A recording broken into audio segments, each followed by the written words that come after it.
Most recently, we looked at World War II. Some of the effects that it had on American sexual ideologies and behavior included, both abroad for those overseas and in the home front, greater realism about venereal disease and how to prevent it, but also mounting worries over the apparent rise and spread in homosexuality. At the end of the war, as Americans returned home and adjusted to peacetime, there were new concerns about how and if they would be able to form successful families. What do we think about when we think about the post-war period? The traditional view of the 1950s is as a time of things being quiet, while political and social upheaval is identified more with the 1960s. That's way too simple. The 50s, again, are often thought of as the calm before the storm and sexual revolution of the 60s. But as I'll cover today, the so-called traditional family model of the post-war era was in fact quite new in many ways, and the so-called sexual revolution that we usually date to the 1960s was already well underway. Prior to World War II, you may remember, demographic indicators for close to a century had all been trending towards Americans marrying later, having fewer children, putting that off. After the war, this reverses, and this is a really unusual demographic phenomenon. People are marrying earlier, and there's a big spike in births. The baby boom that we identify with this period is mostly preceded by a marriage boom, so we want to think about what's causing both of them.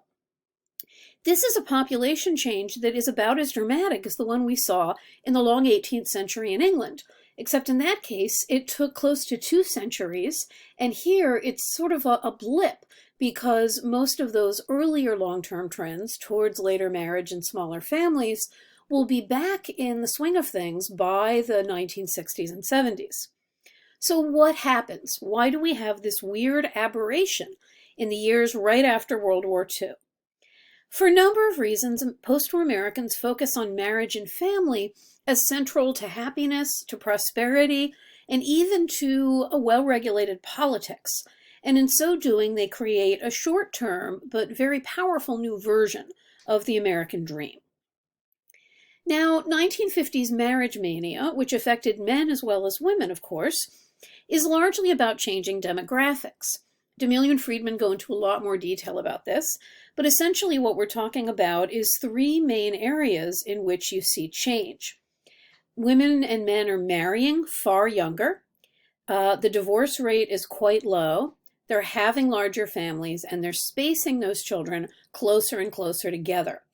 Also, as the statistics on this image suggest, the majority of Americans are married. Being single becomes almost reviled, thought of as a sign of lack of health and vigor, and probably some sort of mental or emotional problem. Again, young age, 1 in 3 women are wed by 19. And if that's the average, suggests that we have a lot of 16 and 17-year-olds getting married. And the age at which men marry also drops dramatically. What we want to ask as historians is why? What causes this? Well, one reason is marriages and childbearing have been deferred. The Great Depression, for one set of reasons, and then the war, for a different one, had meant that many partners were separated, couldn't afford to marry, didn't have the option of being together. So some of the post-war marriages that fuel this marriage and baby boom are ones that might have been pending back in the late 30s or early 40s.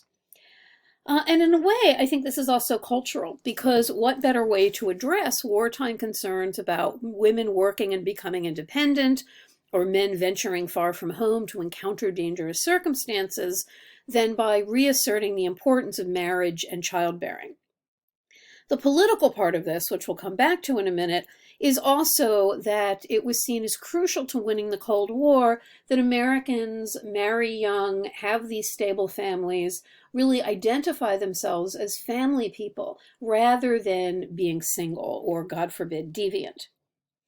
So despite the common description of post-war families, the picket fence, the suburbs, the single house, despite describing these as traditional, they really weren't. This was not a model of the nuclear family that had existed prior to this.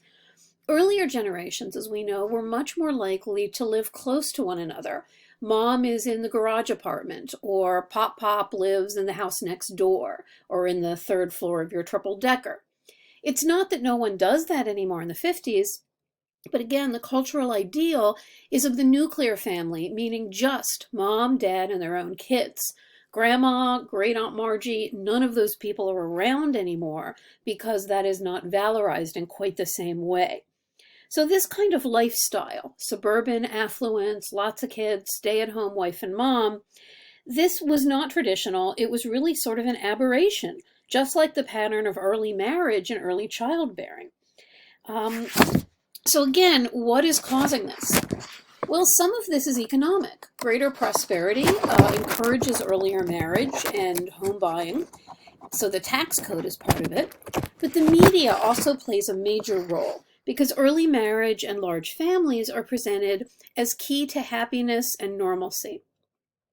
Weddings, for example, become a staple of fiction during this period. If you think of the kind of traditional, quote-unquote, elements of a wedding, the organ playing, the bride walking down the aisle, a white dress, most of those don't date to the 19th century or even the early 20th. They come to us from the post-war era. That's when they become popular, become regular. And so advice literature stressed, to women in particular, that they should marry young. If you wait until your early 20s, it could be too late. The good men will all be taken, because men, again, are marrying younger as well. Men who stayed single could aspire to the role of the bachelor. New productions like Playboy magazine depicted that as being kind of exciting, but there were also lots of warnings that if you were a man and you didn't marry by a certain point, you might be viewed as immature, as secretly gay, as not really somebody people wanted to trust. So anyone who remained single, especially up to or after their 30s, was seen as really pretty suspicious. Non-marital sexuality is being increasingly pathologized, even as it's increasing steadily. So marriage gets framed not only as the most appropriate place for sex, which there's nothing new about that, but also as the site of the best sex, the only good sex in town. You should think about the advice films directed at teenagers that you're analyzing in your next paper as part of this whole conversation. Now, earlier I mentioned politics, because marriage was not just seen as the key to happiness, but also to political and social normalcy. This is the era of the Cold War, full of military buildups, a massive national security apparatus, and intense fears about Soviet spies and potential nuclear war. How might that affect something like marriage rates, or even teenage dating patterns, or beliefs about marriage? Historians write about the importance of security as a concept in the 1950s. That didn't just mean having a strong national defense, but real fears that security might be needed to bolster your personal happiness as well.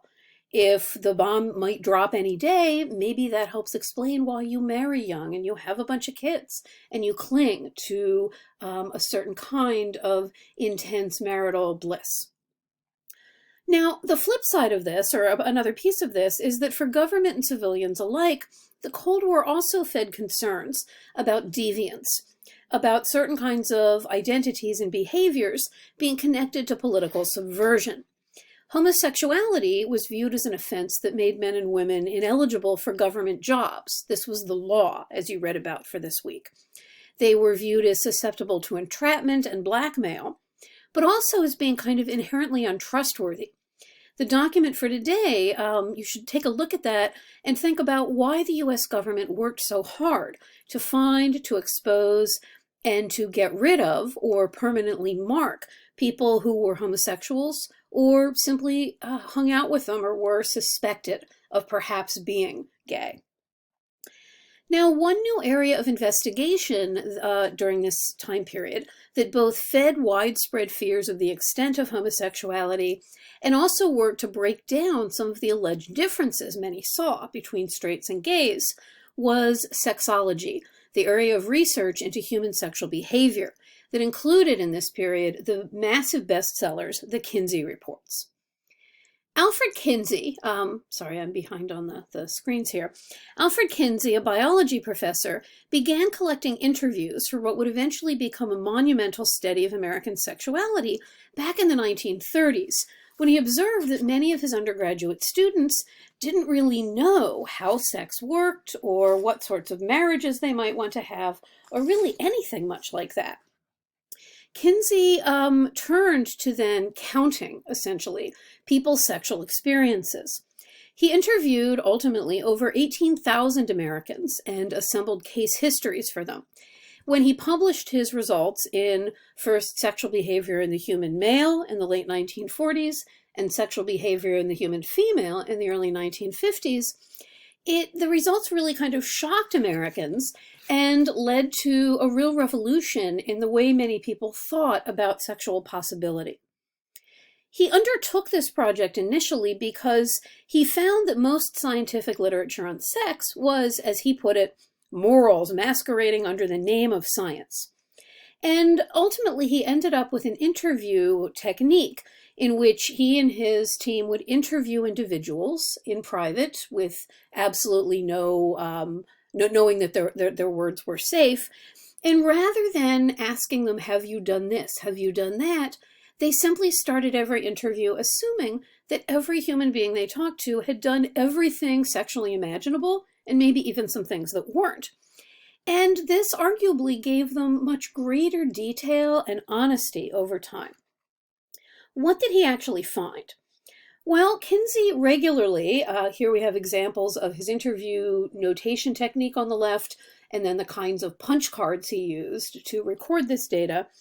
He found that the vast majority of Americans had violated at some point in their lives, on the way to orgasm, existing laws.